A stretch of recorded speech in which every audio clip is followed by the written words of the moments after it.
351 luka yang tak terlihat. 1. Mungkin karena terlalu sering diperintahkan oleh Leng Xicheng untuk berbalik mencari nyonya, Sekretaris Cheng tetap bersikap sangat tenang. Ia memutar kemudian mobil, berpindah dari jalur kiri ke jalur kanan, kemudian putar balik. Hanya saja, terjadi kemacetan di sepanjang jalan. Kemacetan sebenarnya hanya menunda waktu, tetapi suasana hati Leng Xicheng sudah sangat tidak sabaran sekarang. Ia berulang kali mengangkat tangan banyak dan ingin menelepon Gu Qingqing. Tetapi, ketika ia berpikir bahwa Gu Qingqing masih sedang beristirahat, ia meletakkan lagi ponsel yang diangkatnya. Meskipun Leng Xicheng tahu Gu Qingqing sedang tidur, ia masih tetap ingin kembali ke sisi wanita itu. Ia akan menunggu Gu Qingqing bangun dan pasti akan langsung menjelaskan kepadanya. Bahkan, jika Gu Qingqing sedikit tidak senang karena skandalnya dengan Su Zipei, itu juga baik.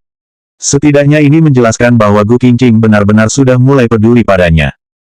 Mobil melaju ke depan sedikit demi sedikit, berhenti untuk waktu yang lama, dan hanya menempuh sedikit jarak. Kemacetan mobil akan menghabiskan seluruh kesabaran, apalagi saat ini Leng Xicheng sangat ingin kembali secepat mungkin. Ia ingin segera terbang kembali ke sisi Gu Qingqing. Tidak tahu untuk mengambil jalan lain, kah? Aku berjalan pun lebih cepat daripada ini. Tapi, Tuan Leng, kita sedang di jalan lingkar kedua. Sekarang jalan lingkar kedua, jalan lingkar ketiga, dan jalan lingkar keempat pun memiliki kemacetan yang sangat kacau. Hanya jalan lingkar kelima yang masih tidak macet. Leng Xicheng mengerutkan kening dan memberi perintah dengan wajah gelap, kalau begitu, ambil jalan lingkar kelima. Apakah mengambil jalan lain akan menghabiskan uang bensinmu? Kamu begitu hemat, kenapa tidak pergi menjadi seorang ibu rumah tangga saja? Sekretaris Cheng tidak berdaya dan hanya bisa mencari jalan yang tidak macet. Ia melaju ke jalan lingkar kelima sepanjang jalan hingga kondisi jalan akhirnya lancar. Leng Xicheng membuka jendela, lalu angin bertiup melewati celah jendela mobil dan meniup rambut yang berantakan di keningnya. Ia menundukkan kepala untuk melihat ponselnya dari waktu ke waktu dan bahkan membuka navigasi untuk melihat mobilnya sendiri. Mobil Leng Xicheng bergerak sedikit demi sedikit menuju ke titik merah yang di mana Gu Qingqing berada. Ia mulai menghitung jam kedatangan dan jarak antara satu sama lain. Ia bahkan sangat ingin langsung menempatkan dirinya ke ruang rawat sekarang untuk menemani di sisi Gu Qingqing. Tiba-tiba, ponsel Leng Xicheng berdering. Ponsel yang dipegang di tangannya terus bergetar, tetapi kontak yang tertera adalah pengawal. Leng Xicheng tiba-tiba merasa sesuatu yang tidak beres. Ia segera menjawab panggilan ponselnya, "Halo, apa yang terjadi?" Suara pengawal terdengar sangat panik saat memberitahu, "Presiden Leng, situasi tidak baik, nyonya hilang." Leng Xicheng bergegas sampai di rumah sakit. Pengawal, dokter, dan perawat rumah sakit berada di sana dan mereka semua sangat cemas. Leng Xicheng membuka pintu bangsal dengan cepat dan berjalan ke dalam dengan ekspresi gelap sambil bertanya, "Apa yang terjadi?" Pengawal A segera berkata, "Setelah Presiden Leng pergi, Nyonya meminta saya pergi mencari dokter yang merawat Nyonya. Nyonya masih berkata bahwa dokter ada di ruang operasi Departemen Gawat Darurat dan meminta saya untuk menunggunya di luar." Pengawal A melanjutkan, "Tapi, setelah saya menunggu selama 1 jam lebih, dokternya baru keluar dan ternyata dokter itu juga bukan dokter yang merawat Nyonya, melainkan dokter bedah toraks. Saya cepat-cepat berlari kembali, tapi ternyata..." Pengawal B juga tampak kesulitan saat menjelaskan, "Istri tadi meminta saya pergi ke toko bubur Zhou Ji untuk membeli bubur dan bakpao vegetarian. Berjalan ke sana butuh waktu selama 20 menit, lalu membeli bubur dan bakpao juga harus antri. Ketika saya bergegas kembali, Nyonya sudah..."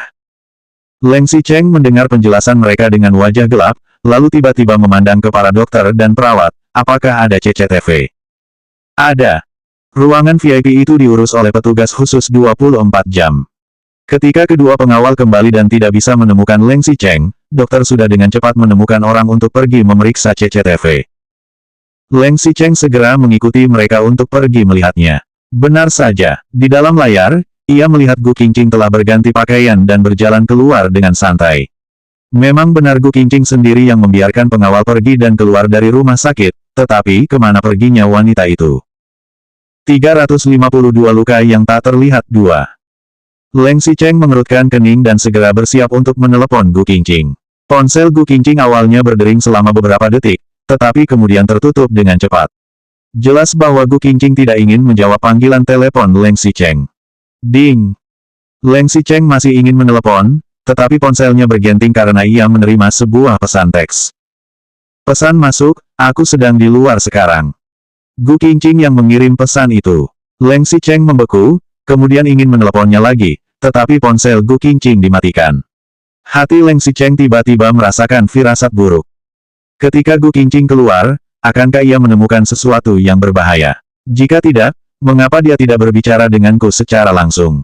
Mengapa hanya mengirim sebuah pesan teks? Semakin Leng Xicheng memikirkannya, semakin ia merasa itu benar dan rasanya hampir saja ia ingin memanggil polisi. Ia berpikir sebentar, lalu segera memberi perintah, tunjukkan semua CCTV yang ada di dalam rumah sakit.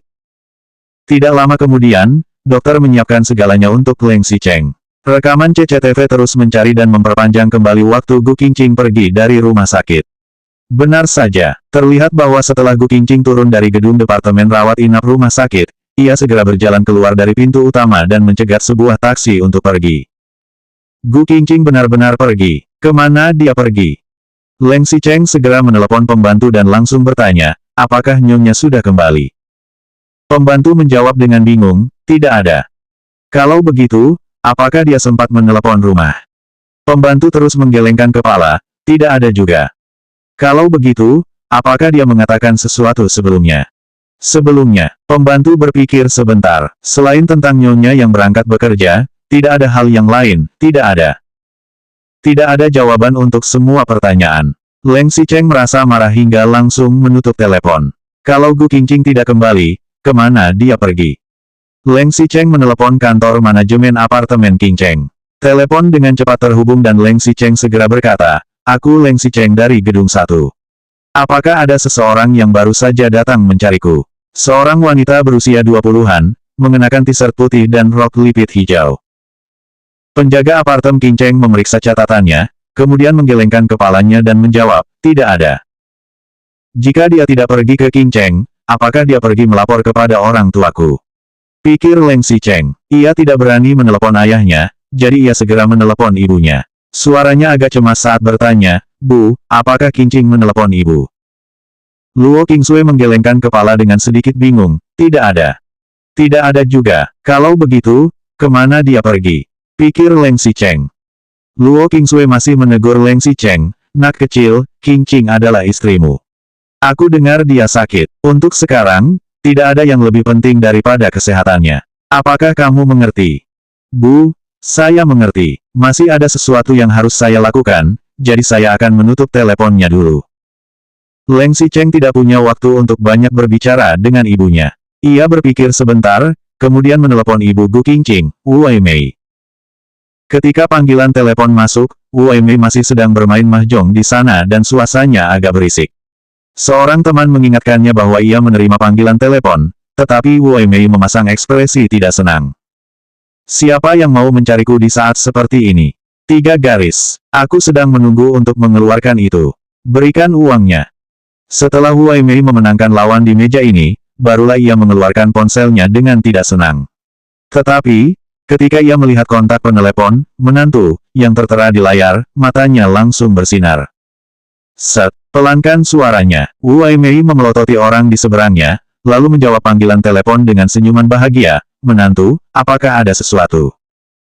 Leng Xicheng mengerutkan kening dan bertanya, apakah Qingqing datang mencarimu? Wu Weimei menggelengkan kepala, tidak ada. Apakah dia membuatmu marah lagi? Aku akan menegurnya nanti. Lupakan saja jika tidak ada. Leng Xicheng tidak banyak berbicara dan segera menutup telepon. Gu Qingqing tidak kembali ke rumah orang tuanya juga. Kalau begitu, kemana dia pergi? Pikir Leng Xicheng dengan panik. Kemudian, pada saat ini, terdengar suara wanita dari luar. Selanjutnya bab 353 luka yang tak terlihat 3.